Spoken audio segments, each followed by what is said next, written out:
udah jualan lama banget tapi produk kalian nggak pernah dibeli oleh customer? Mau tahu gimana caranya aku mengatasi perang harga di marketplace?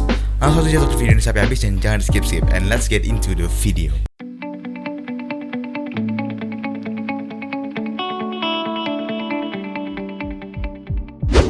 Semuanya, gimana kabar kalian? Aku doain selalu baik ya teman-teman.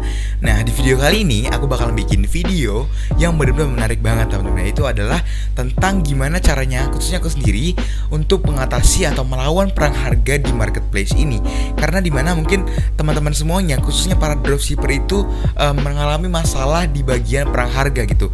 Karena kalian udah jualan, tapi ya supaya kalian itu juga ikut jualan gitu. Nah, makanya di video kali ini aku bakal ngasih tahu teman-teman untuk tips dan triknya gitu. Nah, untuk yang pertama itu adalah strategi teman-teman. Nah, ketika kita berjualan di Shopee itu akan banyak banget kompetitor yang menjual produk yang mungkin bisa jadi sama dengan produk kita teman-teman, atau kecuali kalau misalnya kalian itu benar-benar produksi barang sendiri atau ngebuat brand sendiri gitu. Itu kan kalian emang benar-benar nggak ada kompetitor sama sekali.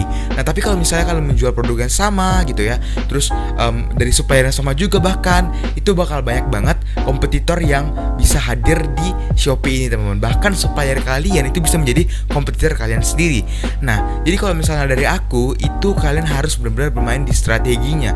Strategi apa yang bisa kalian pakai untuk bisa mengakali perang harga ini? Yaitu adalah misalnya strategi dengan harga bundling gitu, atau mungkin dengan strategi bonus gitu. Nah, jadi dengan strategi ini itu akan membuat dimana kalau misalnya si customer itu nemuin produk kalian dan value produk kalian itu lebih banyak dengan kompetitor yang lainnya, itu customer bakalan tetap milih produk kalian untuk mereka beli teman-teman. Jadi untuk strategi ini tuh benar-benar penting banget.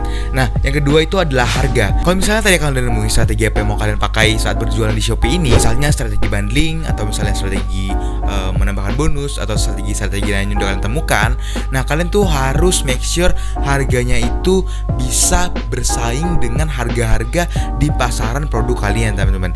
Nah, let's say nih misalnya kalian jual baju gitu ya, dan bajunya itu misalnya harga 50 ribuan, dan banyak banget kompetitor kalian itu yang jual baju yang mungkin sama dengan baju kalian itu dari desainnya gitu.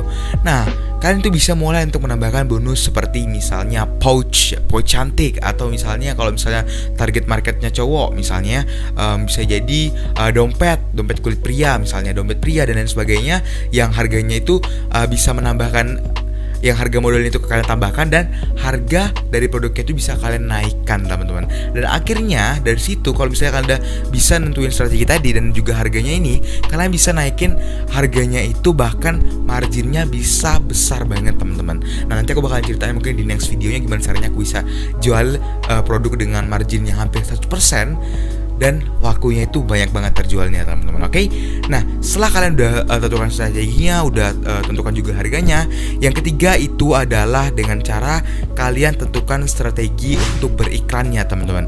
Nah, untuk strategi beriklan, misalnya kalian mau jual dengan margin tinggi, itu aku saranin itu jangan menggunakan iklan Shopee. Ini tetap aja kalau misalnya orang di marketplace itu dia bakalan cari terus produk yang paling murah. Mungkin ada orang yang beberapa tetap cari yang paling worth it buat dia, tapi tetap aja ada beberapa orang juga nih yang cari yang paling murah. Jadi di sini sosial media lah yang berfungsi untuk ngebuat value produk kalian itu bisa bertambah dengan cara kalian misalnya Instagram ads, terus juga kalian bisa endorse atau paid promote dan lain sebagainya. Karena dengan kalian menggunakan platform promosi seperti itu bakalan bisa membuat kalian tuh lebih leluasa untuk apa ya, kayak membuat copywritingnya. Copywriting itu kalau misalnya kalian belum tahu itu kayak teks dari promosi produk kalian itu agar menarik customer gitu. Terus kalian bisa buat landing page itu kayak website itu yang berfungsi buat meningkatkan konversi gitu ya teman-teman, agar traffic dari sosial media lain itu bisa masuk ke Shopee kalian gitu kan. Terus bisa lagi dengan menggunakan endorse, karena menurut aku endorse ini yang benar-benar ampuh banget teman-teman. Karena ketika orang itu udah melihat di mana public figure-nya atau panutannya itu menggunakan suatu produk, dia itu bakalan ada di benak pikiran dia muncul buat ikutan untuk membeli produk itu teman-teman. Jadi dari antara endorse promosi berbayar kayak pet promote gitu atau FB Ads sebenarnya nggak ada yang paling efektif, tapi kalian bisa coba aja satu teman-teman kalau misalnya kalian bisa mau menghindari perang harga di marketplace ini. Nah, jadi summary-nya buat perang harga ini sebenarnya pandai-pandai dari kalian aja untuk bisa berinovasi teman-teman. Karena kalau misalnya kita mau mendapatkan hasil yang lebih, kita juga harus berusaha yang lebih dengan cara tadi teman-teman. Kalian bisa ikutin 3 tips dari aku, itu adalah strategi jualannya, terus juga harganya, dan yang ketiga adalah strategi beriklannya teman-teman. Oke, jadi gitu aja video kali ini. Kalau misalnya akan suka, jangan lupa klik like di bawah, share video ini ke teman-teman kalian, dan jangan lupa juga untuk klik tombol subscribe di bawah serta aktifin loncengnya. Aku dan video, peace out, bye bye.